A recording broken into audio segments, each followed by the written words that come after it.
Okay, let's talk about color grouping.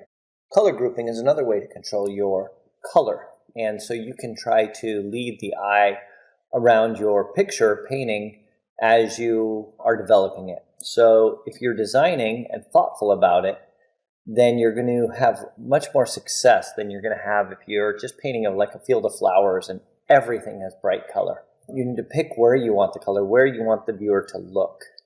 So let's start here with, this is a scene up from a canyon up in Utah, a photo I shot just on the side of the road.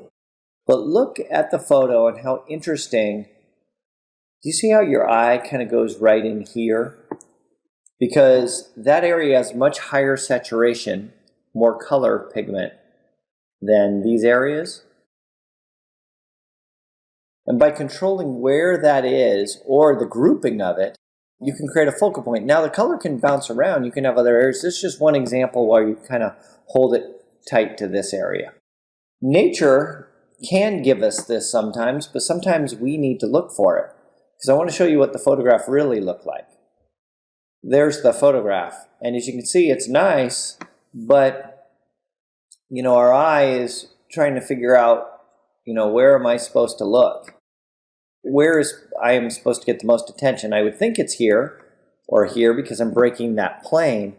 Do you see how it's all screaming for the same attention? Now let's see what it looks like after I've manipulated the photo. And I think when you first saw it, maybe you did, but you probably didn't notice that I'd really manipulated it. It just looked like that's how it was supposed to be. A lot of times with the painting, that's your hope. Your hope is that people will assume, oh, that's how it was, but you were taking the information. Whenever we're dealing with nature or an environment, that's the launching pad, that's the departure point. Then we're going to use the pieces of the landscape or environment or light to design and in the end come up with the picture that we want. So now let's look at one of my paintings. In this painting you can see how I've used this. Now this particular painting I started a small painting out on location on the coast, and it started raining. So I couldn't paint anymore, but I liked the initial colors.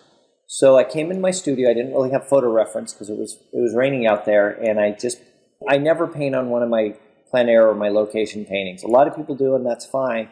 Every time I paint on a painting that I painted outside, I destroy it because I'll start at one end and I'll keep fixing things until there's so many things wrong. But with this painting, I came in, set my location painting or my plein air piece next to this canvas and just painted from what I had and then from memory, and eventually came up with this. But because I wasn't there, I think I used a lot more knowledge than just observation skills, things I've learned over the years. Do you see the color grouping right there, where I have kept my strongest color in the location of right where I want you to look? Everything is pointing you, bringing you down here to look here, and now I've at least tried to reward you for that path, that I have high value contrast, my strongest grouping of color right there, high saturation versus everything else. Okay, let's now take a look at some color grouping in some master painting.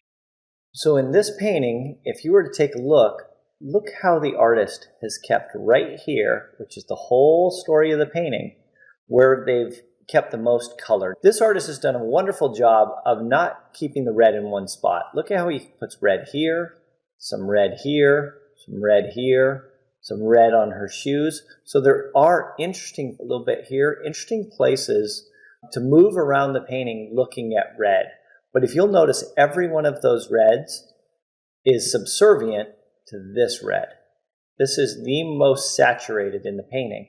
And just to make sure he lets you know that that's all about that, is everything else is so close to these different hues of gray. That's why it's such an amazing painting. If you ever get a chance to see it in life, is the variations in gray are just beautiful.